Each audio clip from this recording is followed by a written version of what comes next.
আসসালামু আলাইকুম dear student, সবাইকে স্বাগত জানাচ্ছি নূর ভাইয়ার ইজিপিজি ফিজিক্স ক্লাসে। আজকের এই ক্লাসে আমরা তোমাদের বরিশাল বোর্ড 2025 সালে যে কোশ্চেনটা আসছে, তোমাদের চতুর্থ অধ্যায় না তৃতীয় অধ্যায় বল অধ্যায় থেকে যে কোশ্চেনটা আসছে বরিশাল বোর্ড 2025 সালে, এই কোশ্চেনটা আমরা সলভ করব। সো কোশ্চেনটা দেখো, এই রিলেটেড কোশ্চেন তোমার যদি সলভ করতে গিয়ে কোনো ধরনের কোনো সমস্যা থাকে, ইনশাল্লাহ আজকের এই ভিডিওটা হবে তোমার লাইফের one of the best and জোস লেভেলের একটা ভিডিও।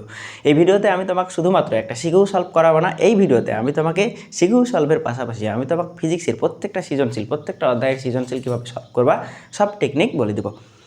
সো এই ভিডিওটা অবশ্যই শেষ পর্যন্ত দেখবা, অ্যান্ড শেষ পর্যন্ত দেখার পর যদি মনে হয় ভাইয়া জোস লেভেলের ক্লাস নিচ্ছি, তাহলে তুমি আমার চ্যানেলটা সাবস্ক্রাইব করে যেও অ্যান্ড তোমার বন্ধুদের মধ্যে আমাকে একটু ছড়িয়ে দিও। সাথে ডেসক্রিপশন বক্সটা চেক দিবা, ডেসক্রিপশন বক্সে চেক দিলে আমার হোয়াটসঅ্যাপ নম্বর পেয়ে যাবা, অ্যান্ড সাথে সাথে আমাদের ফেসবুক পেজের গ্রুপ লিঙ্কটাও কিন্তু দেওয়া আছে, অ্যান্ড আমার আইডির লিঙ্কও দেওয়া আছে, চাইলে ওখানেও ফলো দিয়ে দিতে পারো। তো চলো শুরু করি। দেখো আমাদের প্রথম কোশ্চিন এটা, ঠিক আছে, বরিশাল বোর্ড 2025। ওকে, কি বলতেছে? ক খ নাই করি, আমরা হচ্ছে আলাদা একটা ইন্টারেস্টিং পার্ট আছে আমাদের ক খ এসকিউ অ্যান্ড এমসিকিউ এর জন্য, ওখানে গিয়ে করাই দেবো। ওকে, আজকে হচ্ছে আমরা গ দিয়ে শুরু করব। দেখো 8 সেকেন্ড পর বস্তুর বেগ কত হবে? তো আমাদের সৃজনশীল একটা উদ্দীপক দেওয়া আছে, দেন বলতেছে 8 সেকেন্ড পর বস্তুর বেগ কত হবে। আগে উদ্দীপকটা পড়ি, কি বলতেছে দেখি। 12 কেজি ভরের একটি স্থির বস্তুকে 3200 মিটার দূরে অবস্থিত একটি গর্তে ফেলানোর উদ্দেশ্যে এক ব্যক্তি 50 নিউটন বল 8 সেকেন্ড যাবৎ প্রয়োগ করলো। ওকে, পথের ঘর্ষণ বল ছিল 2 নিউটন। এখন কি হবে? ওকে, তাহলে আমরা হচ্ছে গ দিয়ে শুরু করতে পারি, তাই না? নম্বর গ। দেখো তো, আমরা জাস্ট উদ্দীপকটা দেখে দেখে একটু চিত্র আঁকানোর ট্রাই করি। ফিজিক্সের ফিগার আগাইতে পারলে তুমি অর্ধেক ফিজিক্সের কোশ্চেন সলভ করে ফেলতে পারবা। তো একটা সাজেস্ট থাকবে যে ফিজিক্সের যে কোনো সৃজনশীল তুমি যখন সলভ করবা, অন্তত ম্যাথটা দেখে চিত্র আঁকানোর ট্রাই করবা, তাহলে দেখবে অর্ধেক ক্যালকুলেশন তোমার অটোমেটিক মাথায় সেট হয়ে যাবে। ঠিক আছে, তো আসো দেখি ভাইয়ের সাথে সাথে তুমি সেলফ ক্যালকুলেশন করার আগে চিত্র আঁকাইতে পারো কি না। ওকে, কি বলতেছে? 12 কেজি ভরের একটি স্থির বস্তুকে, ঠিক আছে, একটা স্থির বস্তু, অবশ্যই একটা সারফেস বা তল থাকবে। তো এই মনে করো একটা 12 কেজি ভরের একটা স্থির বস্তু, 12 কেজি ভরের একটা স্থির বস্তু, ঠিক আছে। এটা হচ্ছে একটা বস্তু যার ভর কিনা 12 কেজি। তাহলে ভরকে এম দিয়ে প্রকাশ করতে হয়, তাই না? তাহলে ভর হচ্ছে কত ভাই? 12 কেজি। তো এই 12 কেজি ভরের বস্তুকে কত মিটার দূরত্বে? আমার 3200 মিটার দূরত্বে। ধরো এখান থেকে একটা নির্দিষ্ট পয়েন্ট, ধরো এই যে এখানে, ধরো এইখানে হচ্ছে একটা গর্ত আছে, এই মনে করো গর্ত,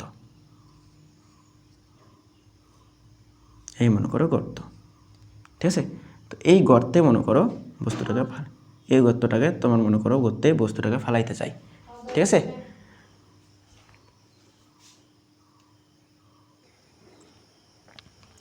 তাহলে এই হচ্ছে তোমার গর্তটা, অ্যান্ড এইখান থেকে তোমার মনে করো কি বলতেছে প্রশ্নে, তোমাকে বলতেছে এক ব্যক্তি 50 নিউটন বল প্রয়োগ করলো এই গর্তে এই বস্তুটাকে ফালাবে সেই উদ্দেশ্যে।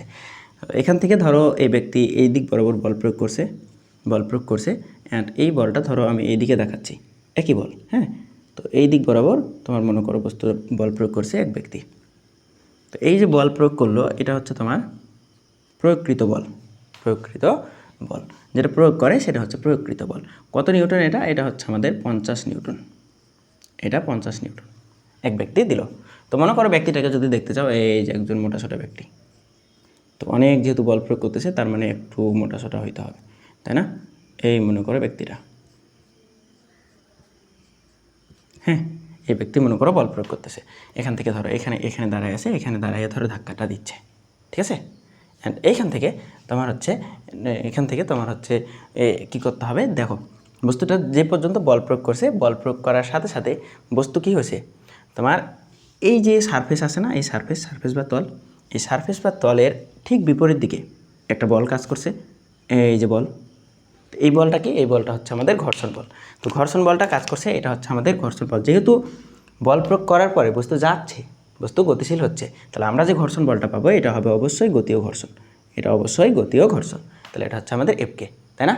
এটা হচ্ছে আমাদের এফকে। তো এফকেটা কত? এফকে এই যে আমাদের যে গতীয় ঘর্ষণ এফকে, এই এফকের মানটা তোমার দেওয়া আছে। এফকে সমান কত দেওয়া আছে ভাই? এফকে সমান তোমার 2 নিউটন দেওয়া আছে, 2 নিউটন। বুঝছো? এটা দেওয়া আছে। এখন কি বলতেছে, এতটুকু বল প্রয়োগ করতে তার কতটুকু সময় লাগছে, এই যে ঘটনাটা ঘটছে এটা হচ্ছে এই ঘটনাটা, এখান থেকে এই বস্তুটা যেখান থেকে গেছে, এখান থেকে এই যে এই বস্তুটা যে ঘটনাটা ঘটছে যেখান থেকে বস্তুটা গেছে একদম গর্ত পর্যন্ত, এইখানে চাইতে তার সময়টা লাগছে, সময়টা যেটা লাগছে সেটা হচ্ছে তার 8 সেকেন্ড। সময়টা কতটুকু লাগছে, সময়টা হচ্ছে তোমার 8 সেকেন্ড, 8 সেকেন্ড। ঠিক আছে, এতটুকু বুঝছো? তাহলে এই যে চিত্র বুঝে গেলে তুমি বুঝে যাবা। ঠিক আছে, তো বস্তুটা মনে করো এখান থেকে এসে 8 সেকেন্ড পর পড়ছে নাকি পড়ে না এটা আমাদের চেক করতে হবে। তাহলে কত সেকেন্ড, 8 সেকেন্ড পর বস্তুর বেগ কত হবে এটা আমাদের নির্ণয় করতে হবে। তাহলে আমরা কী করতে পারি বলো তো, আমরা কী করতে পারি এখান থেকে, তাহলে এইখানে আমাদের যে বল প্রয়োগ হয়েছে, আমরা জানি একটা বস্তুর উপর যদি একাধিক বল প্রক্রিয়া করে তখন আমাদের নিট বল বের করতে হয়। তো নিট বলটা কি, নিট বল হচ্ছে টোটাল যোগফলটা, বলের টোটাল যোগফলটা। তাহলে আমি যদি ধরে নেই এই বস্তুটার এই বলটা হচ্ছে আমাদের পজিটিভ এবং এই বলটা যেহেতু তার বিপরীত দিকে, তাহলে এটা হচ্ছে আমাদের নেগেটিভ ঘর্ষণ বল। তাহলে প্রযুক্ত বলের বিপরীত দিকে কাজ করতেছে, তাই না? এখন তাহলে কার্যকরী বল বা এফ নিউটন আমাদের কত হবে এটা দেখো তো, এফ নিউটন, এফ নিট এটা কত হবে? আমরা কি জানি বলো তো ভাই, আমরা কি জানি? আমরা জানি, এটা একটু সোজা করে লিখি, আমার আবার ভালো লাগে না, দেখতে না ভালো লাগলে হয় না আর কি, প্রত্যেকটাতে একটা সৌন্দর্য আছে, তাই না? তাহলে এফ নিট সমান সমান তুমি কী বলতে পারবা, প্রয়োগকৃত বল এবং এই দুটা বলের যোগফল। তাহলে যোগ করো, তোমাকে বুঝতে হবে না, তুমি জাস্ট যোগ করো যে এফ প্লাস কী করতেছ, এফ প্লাস এফ কে এবং এই এফ কেটা কেমন ধরনের বল, ঘর্ষণ বল, তার সামনে কি আছে, নেগেটিভ আছে, দাও নেগেটিভ। ঠিক আছে, ওকে। এখন দেখো তো আমি টোটালটা কী পাচ্ছি, টোটালটা এফ নিট সমান এফ প্লাস মাইনাসে মাইনাস, তাহলে মাইনাস হচ্ছে কি এফ কে, বুঝছো? এখন এখান থেকে আমাদের কী করতে হবে, 8 সেকেন্ড পর বেগটা নির্ণয় করতে হবে। তাহলে বেগ নির্ণয় করার জন্য আমাদের সূত্র কী বলো তো, আমরা এত কিছু কেন করতেছি, আমাদের ঘটনা দেখে এত কিছু কেন করতেছি, দেখো বেগ নির্ণয় করতে হবে। তাহলে বেগ নির্ণয় করতে হলে আমরা জানি একটা সূত্র আছে ইউ প্লাস এটি। তাহলে এখান থেকে আমরা যখন ত্বরণটা পেয়ে যাব, ত্বরণটা যখন আমরা এই ঘটনা থেকে বের করে নিতে পারবো, তখন আমরা এইখানে ত্বরণটা বসাই দিলে, বস্তু যেহেতু স্থির, দেখো ত্বরণটা যেহেতু আমি বের করে নিলে এই সমীকরণে বসাই দিলে আমি বেগটা পেয়ে যাবো, এই কারণে, বুঝছো? তাহলে কারণটা জানো, ওকে। তাহলে এখান থেকে আমরা কী পাবো বলো তো, আমরা পাবো এফ সমান এম এ, তাহলে এম এ নিট, তাহলে ত্বরণটা কীরকম পাবো, আমরা নিট ত্বরণ পাবো। নিট বলতে কি বোঝাচ্ছি, কার্যকরী, একদম টোটালটা, ঠিক আছে। সো এখান থেকে আমাদের এটা সমান কি, এফের মানটা দেওয়া আছে, এফের মান হচ্ছে আমাদের 50 মাইনাস এফ কের মানটা হচ্ছে আমাদের 2, তাহলে এটা টোটালটা করলে আমরা পেয়ে যাব, এটা হচ্ছে এম এর মানটাও আমাদের দেওয়া আছে, তাহলে আমরা হচ্ছে এম এর মানটাও বসাই দিই, তাই না? তাহলে এখানে বসাই এফ সমান 50 নিউটন অ্যান্ড এফ কে সমান তোমার হচ্ছে 2 নিউটন অ্যান্ড এম সমান কত দেওয়া আছে ভাই, এম সমান তোমার 12 কেজি দেওয়া আছে, তাহলে 12 কেজি, বুঝছো? তাহলে এখান থেকে আমাদের বের করতে হবে এ নিটটা কত। তাহলে এ নিটটাকে আমরা এখানে না বসায় আগে হচ্ছে এ নিটের মতো করে লিখি, তাহলে এটা সমান মাইনাস হচ্ছে এফ কে, তাহলে একবারই মানটা বসাবো, ঠিক আছে? তুমি চাইলে ওভাবে করতে পারো, কোনো সমস্যা নেই। তাহলে এ নিট সমান এফ মাইনাস এফ কে ডিভাইডেড বাই তোমার এম, তাহলে এখান থেকে এফের মানটা বসাও, এফের মান হচ্ছে 50 মাইনাস এটার মান হচ্ছে 2 ডিভাইডেড বাই এম এর মান হচ্ছে 12। তাহলে এখান থেকে ক্যালকুলেশন করলে 50 থেকে 2 বাদ 48কে 12 দিয়ে ভাগ করলে 4 বারাং 48, ঠিক আছে? অথবা ডিরেক্ট ক্যালকুলেটারে বসাবা, এত কিছু দেখানোর প্রয়োজন নেই। তাহলে 4 মিটার পার সেকেন্ড স্কোয়ার কেন, ত্বরণের একক মিটার পার সেকেন্ড স্কোয়ার। এখন আমি ত্বরণ পেয়ে গেছি, আর কি লাগবে বলো তো? এবং ত্বরণ পেয়ে গেলে আমি বেগটা নির্ণয় করতে পারবো না, তাহলে বেগ নির্ণয় করতে হবে। তাহলে আমি জানি ত্বরণ কি জানি, ত্বরণ হচ্ছে আমাদের এফ নিট সমান হচ্ছে আমাদের কত, 4 মিটার পার সেকেন্ড স্কোয়ার, ইউটা কত ভাই, ইউটা দেখো তো, বস্তু স্থির, তাহলে বস্তু যখন স্থির তার মানে ইউ আদিবেগটা 0, তাহলে আদিবেগ 0 এবং আদিবেগের কনসেপ্টটা তোমরা কি জানো যে স্থির থাকলে 0 হবে বা আদিবেগ সবসময় 0 হয়, এরকম মনে করো নাকি তোমরা যে সবসময় স্থির থাকবে, স্থির থেকে বস্তুটা শুরু হয়? আসলে এই জিনিসটা এরকম না। যদি কনফিউশন থাকে তাহলে তোমার আদিবেগ বলতে কী বোঝায়, আদিবেগ বলতে তুমি যেই মুহূর্ত থেকে টাইম গণনা শুরু করবা, টাইম গণনা শুরু করবে, সেটা হচ্ছে তোমার আদিবেগ। কীভাবে? ধরো তুমি কোনো একটা ঘটনা মাপতেছো, এই যে আমি কথা বলতেছি ধরো কত সেকেন্ড ধরে, 10 সেকেন্ড ধরে। তাহলে তুমি ধরো তোমার ঘড়িতে 10:45 বাজে, ওই সময় তুমি হচ্ছে আমার কথা বলার বেগটা বা আমার হচ্ছে এই যে আমি ধরো যাচ্ছি, আচ্ছা এইদিকে না যাই, আমরা হচ্ছে কোশ্চেন সলভ করি, ওটা আরেকদিন বলবো, ঠিক আছে? অন্য একটা ভিডিও বলবো, এখানে ভিডিও হচ্ছে বড় হয়ে যাবে, ঠিক আছে? সো সমস্যা নেই, বলেই দিই। দেখো ধরো তুমি সাইকেল নিয়ে যাচ্ছ, সাইকেল নিয়ে একটা বিন্দু থেকে, তাহলে কেউ একজন সাইকেল নিয়ে যাচ্ছে, তুমি ধরো ওই সাইকেলের গতিসীমাটা পরিমাপ করতে চাও, তাহলে তুমি ধরো সময় ধরছো 10:45, দেখতেছো ও হচ্ছে কত মিটার যাচ্ছে, তাহলে তুমি ওই সময়কে তার মিটার দিয়ে ভাগ দিবা, দেখবা ওই হচ্ছে ওই সময় যে তুমি বেগটা পাবা, ওই বেগটা হচ্ছে তোমার আদিবেগ, ঠিক আছে? তাহলে এখান থেকে আমাদের ভিটা বের করতে হবে। ভি সমান সমান টিটা দেওয়া আছে, টিটা কত?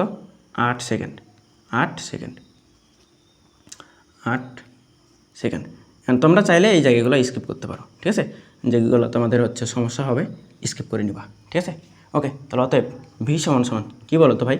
ইউ প্লাস এ নিট টি, তাই না? তাহলে এখান থেকে ইউ এর মান 0 প্লাস এ নিটের মানটা কত ভাই? এ নিটের মান হচ্ছে 4, ইন্টু হচ্ছে টি এর মানটা কত? টি এর মান হচ্ছে 8। তাহলে এখানটা তুমি পেয়ে যাবা 32 মিটার পার সেকেন্ড, কারণ কি বেগ, ঠিক আছে? তাহলে বেগের মান কত? 8 সেকেন্ড পর বস্তুর বেগ হচ্ছে আমাদের 32 মিটার পার সেকেন্ড। ইজিপিজি কিনা বলো?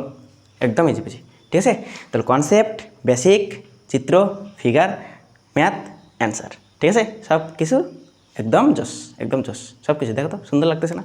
মনেই হচ্ছে যে আমি এইরকম করে যদি ম্যাথ করতে পারি তাহলে আমার জন্য একদম সব কিছু একদম জেনুইনলি হয়ে যায়, ঠিক আছে? ওকে, এখন ওই ব্যক্তির উদ্দেশ্য সফল হবে কি না? ব্যক্তির উদ্দেশ্য কী ছিল বলো তো? ব্যক্তি কিন্তু এই বস্তুটাকে ফেলে দিতে চাইতেছিল এই একটা গর্তে, তাহলে ওই গর্তে ফেলে দিতে চাইছিল। এখন দেখতে হবে ওই ব্যক্তির উদ্দেশ্য ঠিক আছে কিনা। তাহলে কী করতে হবে বলো দেখি? কী করতে হবে?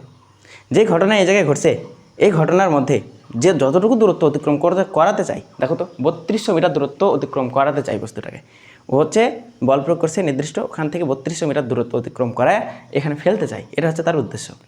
তো 3200 মিটার যদি পথ অতিক্রম করে ফেলে তাহলেই তো বস্তুটা এখানে পড়বে, বা এর চেয়ে বেশি হলেও পড়বে, তাই না? যেহেতু একটা গর্ত, তাই না? তাহলে 3200 মিটার বা 3200 মিটারের বেশি হলে আমরা উদ্দেশ্য সফল বললে মেনে নিতে পারবো, ঠিক আছে? তাহলে আমরা চেক করে দেখবো যে দূরত্বটা আসলে কতটুকু, এই ঘটনার দূরত্বটা কতটুকু। তো দূরত্ব বের করে নিলেই আমরা পেয়ে যাবো যে আসলে উদ্দেশ্য সফল হয়েছে কিনা, ঠিক আছে? ওকে, তাহলে আমাদের টার্গেট হচ্ছে দূরত্ব বের করা। তাহলে চিত্রটা থাক, বাকি সবগুলো একটু মেশাই দিই। ওকে,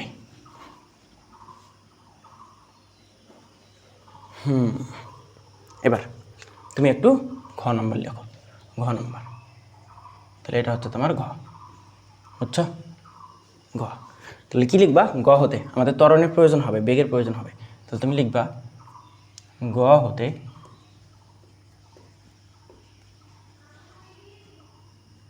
পাই কী পাইছো বলো তো? এ নিটটা তুমি পেয়ে গেছো। কত পাইছিলা বলো তো? মনে আছে? মনে কি নাই? মনে আছে বলো তো? এর মানটা কত পাইছো তুমি? এর মান হচ্ছে 4, metre per second square. And V এর মানটা কত পাইলা তুমি ফাইনালি? ভি এর মানটা হচ্ছে তোমার 32 মিটার পার সেকেন্ড, ঠিক আছে? এখন তোমার দূরত্ব নির্ণয় করে দেখতে হবে।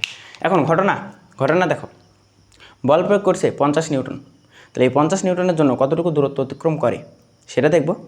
তার পাশাপাশি দেখো তোমার বলতেছে উদ্দেশ্য সফল হবে কি না। তাহলে এখানে হচ্ছে তোমার 3200 মিটার পথ অতিক্রম করতে হলে 8 সেকেন্ড যাবত বল প্রয়োগ করছে। তাহলে 8 সেকেন্ডের পর আসলে কী ঘটনাটা ঘটছে এটা তো আমরা জানি না। তাহলে 8 সেকেন্ড যাবত যদি বল প্রয়োগ করে, 8 সেকেন্ডে একটা নির্দিষ্ট দূরত্ব অতিক্রম করবে এই বল প্রয়োগ করার পরে। তাহলে ওই নির্দিষ্ট দূরত্ব অতিক্রম করতে গিয়ে আমাদের ত্বরণ এবং বেগ আমরা জানি, তাই না? তাহলে এখান থেকে আমি দূরত্বটা বের করব, দেখি। তারপরে তো 8 সেকেন্ড পর বল আর প্রয়োগ করে নাই, তখন বলটা কত হবে? 0 হবে, তাই না? তাহলে ওই জায়গায় আমি আসতেছি। দেখো, তাহলে আগে এইটুকু বুঝো। তাহলে এখান থেকে আমরা যে দূরত্বটা নির্ণয় করবো, সেই দূরত্বটা কত বলো তো? তাহলে তাহলে মনে রাখবা, বলবা যে 8 সেকেন্ড যাবৎ বল প্রয়োগে বস্তুর অতিক্রান্ত দূরত্ব। 8 সেকেন্ড যাবৎ বল প্রয়োগে, 8 সেকেন্ড যাবৎ বল প্রয়োগে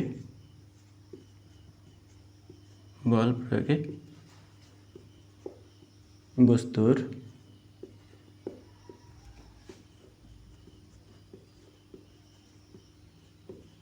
অতিক্রান্ত দূরত্ব। অতিক্রান্ত দূরত্ব এস সমান সমান কী বলো তো?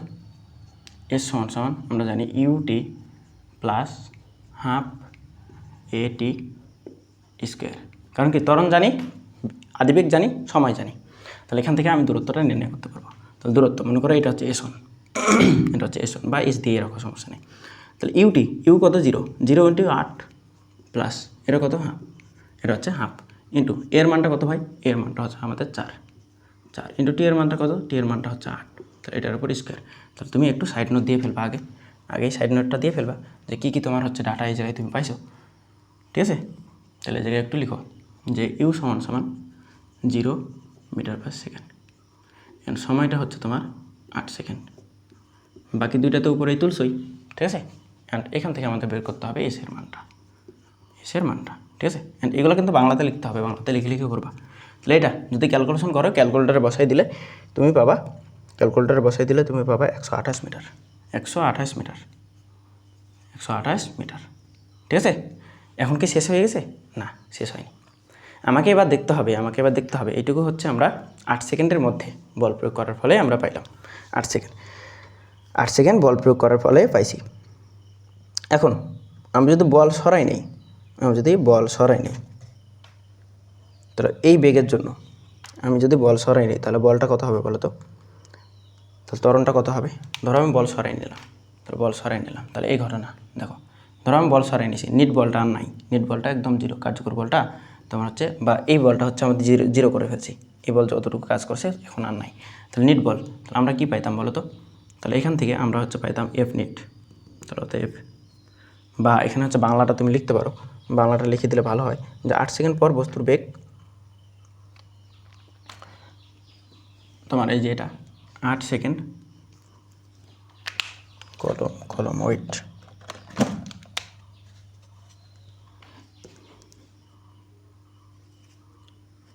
8 সেকেন্ড পর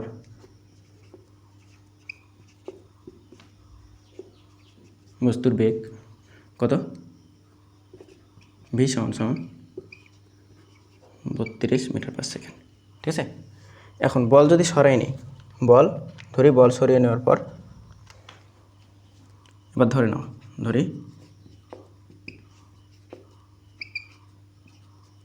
বল সরিয়ে নেওয়ার পর,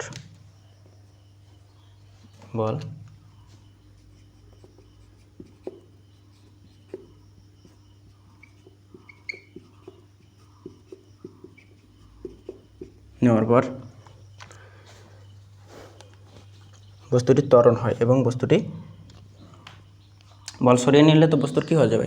বেগ কমতে থাকবে। তাহলে বেগ কমতে থাকার মানে কি? বস্তুটির ত্বরণ মন্দন হবে। তাহলে বল সরিয়ে নেওয়ার পর বস্তুর বেগ কমতে থাকে, ঠিক আছে, অর্থাৎ মন্দন হয়, বস্তুর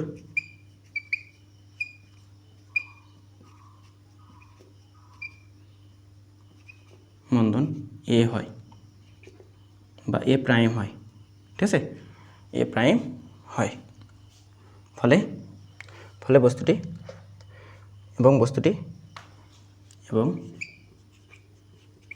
একটা নির্দিষ্ট দূরত্ব অতিক্রম করে মন্দনের কারণে। বস্তুটি S2 পরিমাণ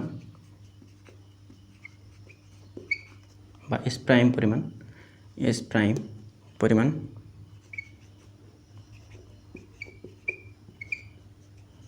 দূরত্ব অতিক্রম করে, ঠিক আছে। তাহলে এবার তোমাকে হচ্ছে এ প্রাইমটা নির্ণয় করতে হবে। এখন এ প্রাইম কীভাবে নির্ণয় করবা? দেখো আমরা কি জানি বলো তো? এই ঘটনাটাই সেম ঘটনা। তাহলে এফ নিট তুমি জানো, এফ নিট সমান তুমি কি জানো বলো তো? এই বল, তাহলে এই বল মাইনাস হচ্ছে তার গতি ঘর্ষণ। এখন এই বলটা শূন্য হয়ে গেছে, কারণ কি? বল সরিয়ে নেওয়া হয়েছে, তার মানে এই বলটা কত? 0 নিউটন, ঠিক আছে। তাহলে এফ নিট, তাহলে এখান থেকে এম এ পাবা না, এম এ প্রাইম, ঠিক আছে। তাহলে এখান থেকে এফটা 0 মাইনাস এফ কে, ঠিক আছে। তাহলে এ প্রাইমটা কত হবে বলো তো ভাই? এ প্রাইমটা হবে তোমার মাইনাস এফ কে ডিভাইডেড বাই তোমার কত এম, ঠিক আছে, ঠিক আছে, ওকে। তাহলে আমি চিত্রটা এবার একটু মিশাই, দিই, ঠিক আছে, নাকি মিশাবো না? ওকে, সমস্যা নেই, মিশিয়ে দিই।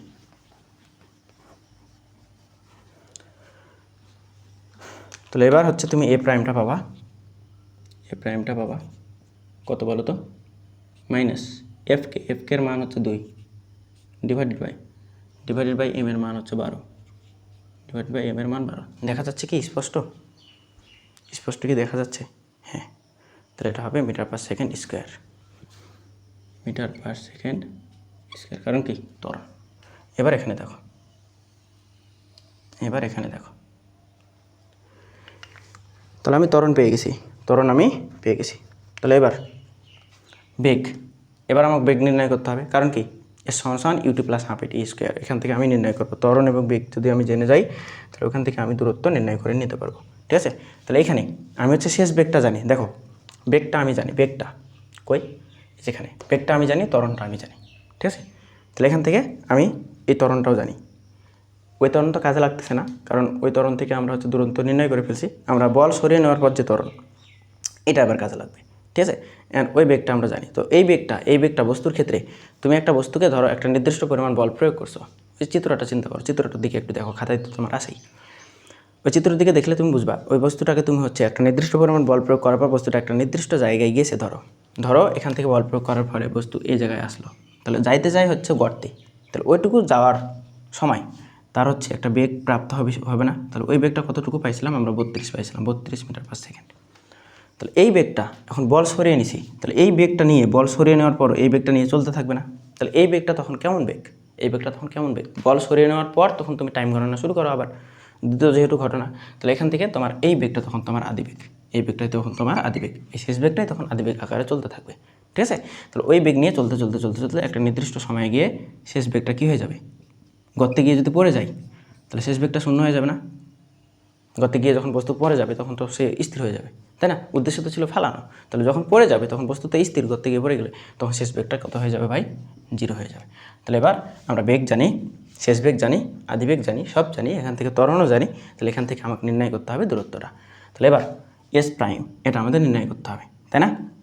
তাহলে এখান থেকে তুমি লিখবা এস প্রাইম সমান হট, ঠিক আছে। তাহলে আসো ভি প্রাইম এটার উপর কি স্কোয়ার সমান you prime plus 2 A prime S prime. এখন এই যে ভি আমাদের হচ্ছে শেষ বেগটা ছিল, এই শেষ বেগটাই হচ্ছে আমাদের আদি বেগ হিসেবে কাজ করবে না, তাহলে এটাই হচ্ছে আমাদের ভি সমান ইউ প্রাইম সমান 32, বুঝছো কেন 32 হইল, সব এক্সপ্লেনেশন দিছি, ঠিক আছে, তাহলে এখান থেকে তুমি এটা একটু লিখে রাখো যে ইউ প্রাইম ভি সমান হচ্ছে 32, ঠিক আছে, metre per second 1 metre per second, এটা লিখে রাখলাম। এখন এখানে তুমি বসাও, তাহলে ইউ প্রাইম বা ভি প্রাইম,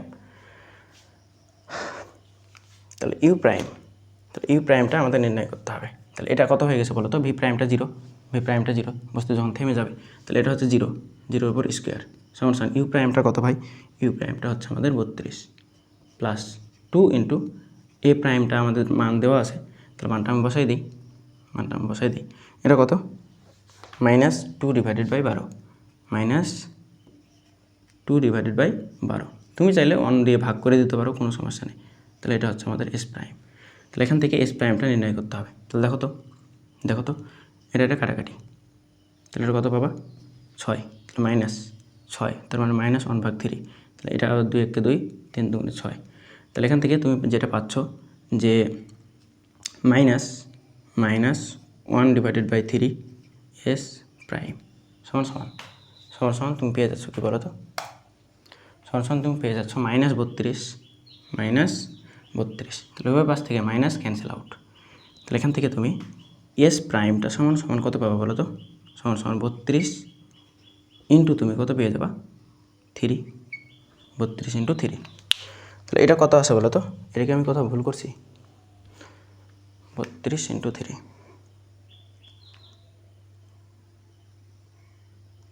তাহলে 32 × 3, এটা মেবি কোথাও না কোথাও সমস্যা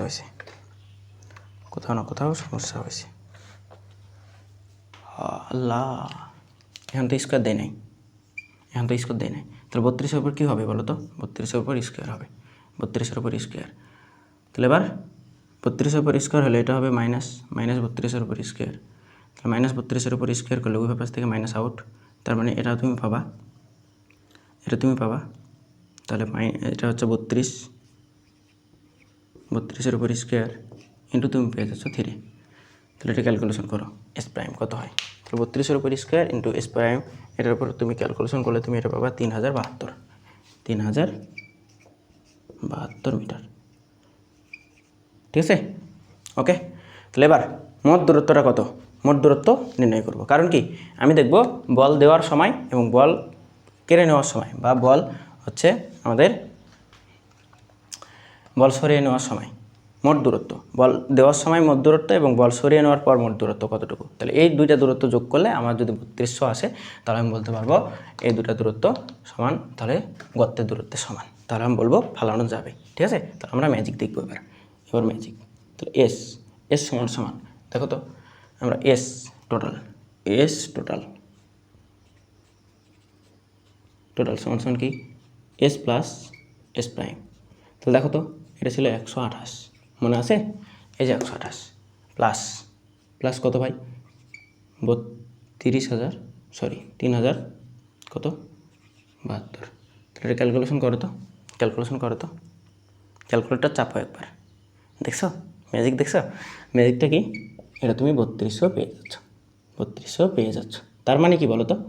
তার মানে এটা যেহেতু 3200 সমান, তার মানে বস্তুটা কি গর্তে ফালাইতে পারবে।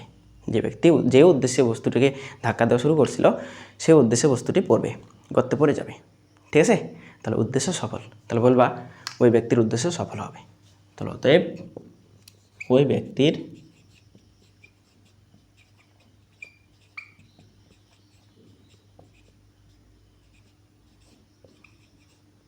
উদ্দেশ্য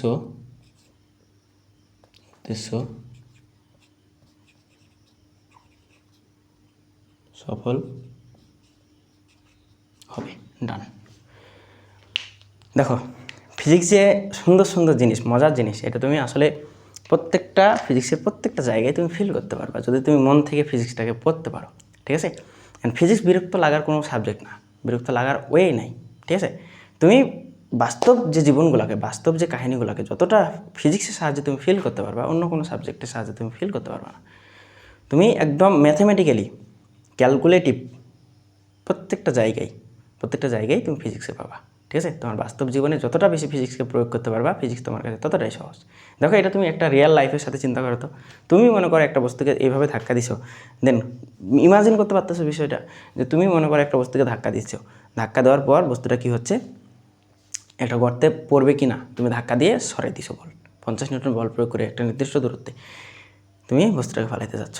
যদি সম্ভব হয়, তুমি যদি এই জিনিসটাই তুমি যদি করতে পারো কোনো একটা বাস্তব রিয়েল লাইফের ঘটনায়, তাহলে এই ঘটনাটাই ঘটবে, বস্তু ঠিকই পড়বে। ঠিক আছে, বুঝা গেছে? তাহলে দেখছো কত জোস লেভেলের একটা কনসেপ্ট। তাহলে আশা করি একদম ক্লিয়ার। ঠিক আছে, তো বরিশাল বোর্ডের শিক্ষার্থী তোমরা যারা আসো, ইনশাল্লাহ এই সৃজনশীল নিয়ে আর কোনো ধরনের কোনো সমস্যা থাকবে না। ঠিক আছে, যদি ভালো লাগে তাহলে ভাইয়ার ইউটিউব চ্যানেলটা অবশ্যই সাবস্ক্রাইব করে দেবা, এবং ডিসক্রিপশন বক্সে আমার ফেসবুক পেজ, আমার আইডি অ্যান্ড হোয়াটসঅ্যাপ নাম্বার দেওয়া আছে, ওখান থেকে আমার সাথে যে কোনোভাবে যোগাযোগ করতে পারবা। আইডি এবং ফেসবুক পেজটা ফলো করে দিও। সবাই ভালো থাকো, সুস্থ থাকো, আল্লাহ হাফেজ।